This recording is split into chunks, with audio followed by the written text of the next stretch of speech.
Hey, this is Kim Hoover in Miami. Just occurred to me, when Lynn and I first moved to Miami in 2016, the first people to come and visit us and stay with us were Diane and Margaret, and they came down to do door knocking and get out the vote for Hillary that year, which is just emblematic of Diane and her willingness to always jump in and do the job and get it done, no matter what the job. If it was something that needed to be done, that she was there to do it. But let me step back. I met Diane many years ago. I was 27 years old at the time. We were both young associates at the same law firm at the time, Squire, Sanders and Dempsey, and Diane was a powerhouse back then.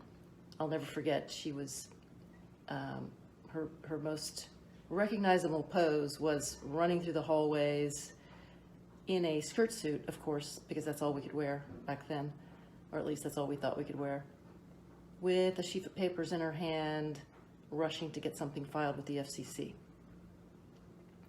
And then, of course, as the years went by, Diane and I became closer and closer friends. I got married to Craig Hoover, had 2 children, then came out, and Diane was one of my very first lesbian friends.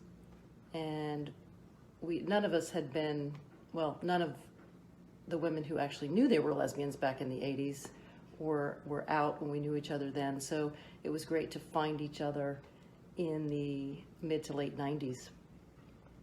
And Diane's always been there for me as a friend. A couple funny stories.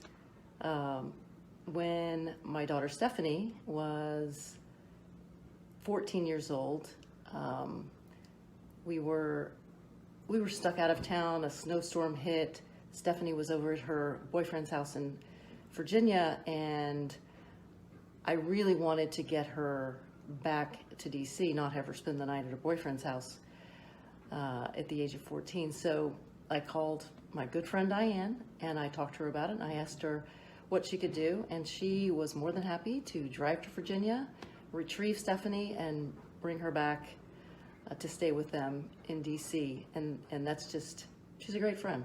And always was a great friend. Always would do anything for you that she could do. Also, we had great times on the AIDS ride back in 2000.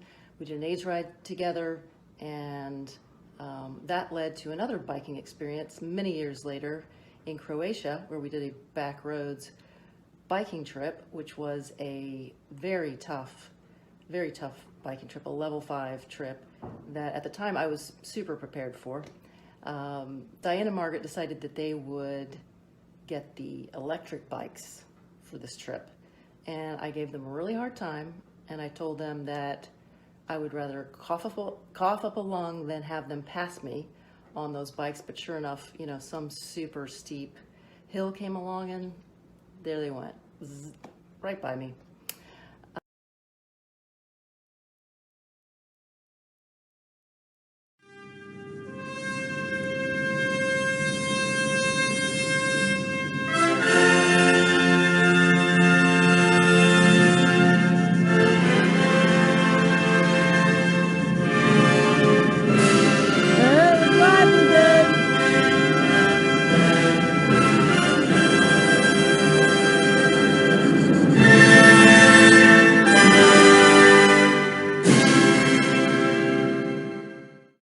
But yet again, an example of how Diane was always up for an adventure, always up for travel, and was a great traveling companion, always. Now, you may be wondering about Batman and Robin standing behind me, and there is a story behind that, of course, having to do with Diane. When Lynn and I celebrated our 15th anniversary in 2013 in New Orleans, we had a big 4-day party, and on the evening of the dinner, these two, Batman and Robin, made an appearance, courtesy of Diane and Margaret. And I have to say, it was the hit of the night. It was fantastic, and we have carried them around with us ever since then. They have been transported from New Orleans to Washington, D.C., and to Miami, and from one apartment to another apartment. So They are a part of our lives and a constant reminder of the friendship and the care and the love that we always have shared with Diane.